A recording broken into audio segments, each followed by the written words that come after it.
بسم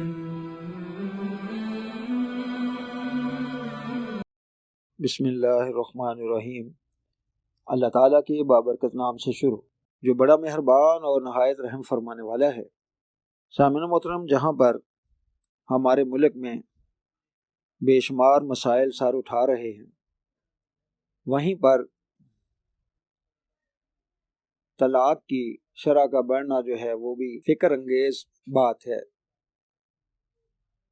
سامعین محترم، پچھلے زمانے کے جو لوگ تھے وہ جب بیٹی کی شادی کیا کرتے تھے تو ساتھ میں اسے ایک نصیحت کیا کرتے تھے، اور وہ نصیحت یہ ہوتی تھی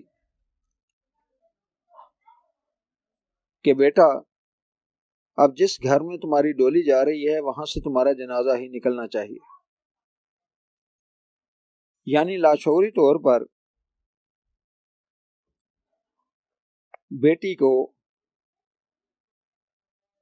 برداشت کی تربیت دی جاتی تھی، لیکن جیسے جیسے دنیاوی تعلیم عام ہوتی چلی گئی، جس چیز نے سب سے زیادہ گھر کو بے سکون کیا وہ عدم برداشت ہے۔ یعنی پہلے لوگ جب بیٹیوں کو یہ بات سمجھا کے بھیجا کرتے تھے تو وہ اپنے ماں باپ کی لاج رکھنے کے لیے بہت ساری ناپسندیدہ باتوں کو بھی نظر انداز کر دیا کرتے تھے۔ چونکہ یہ خواتین اتنی پڑھی لکھی نہیں ہوتی تھی، اس لیے وہ اپنی خاندانی روایات کو لے کے آگے بڑھا کرتی تھی۔ لیکن ماڈرن اور ویسٹرن تعلیم نے آج کے بچوں کے اندر سے برداشت کو جیسے نکال باہر کیا ہے۔ اس میں قصور سارا خواتین کا نہیں بلکہ مردوں کی بے اعتنائی اور اپنی بیویوں کی کارکردگی کو احسن نظروں سے نہ دیکھنا۔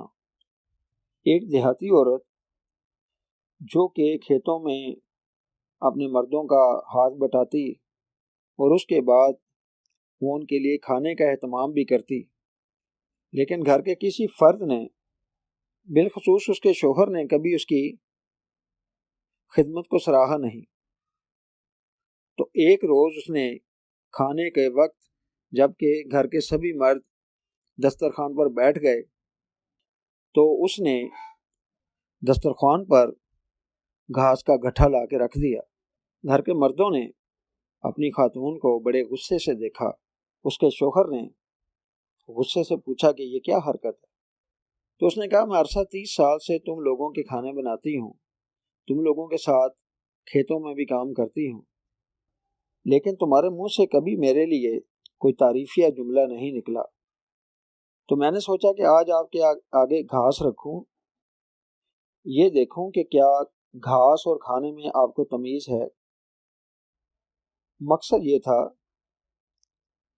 کہ وہ خاتون چاہتی تھی کہ ان کی خدمات کا اعتراف کیا جائے کہ وہ سارا دن مردوں کے ساتھ کھیتوں میں کام بھی کرتی ہے اور اس کے بعد وہ گھر کا سارا نظام سنبھالتی ہے۔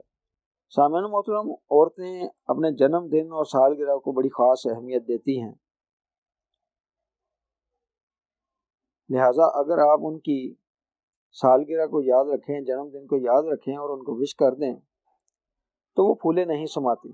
بیوی سارا دن اپنے اہل و عیال کی خدمت میں جٹی رہتی ہے، اور جب رات کو وہ تھکاوٹ کا اظہار کرے تو اگر اس کے جسم کو دبا دیا جائے تو یہ کوئی انہونی یا بد اخلاقی بات نہیں، اور نہیں تو کم از کم اس کی خدمت کو سراہا جائے تو اس کی ساری تھکن دور ہو جاتی ہے۔ سامعین محترم، اگر ہم یہ چاہتے ہیں کہ ہمارے گھر آباد رہیں تو ان چھوٹی چھوٹی باتوں کو مد نظر رکھنا چاہیے۔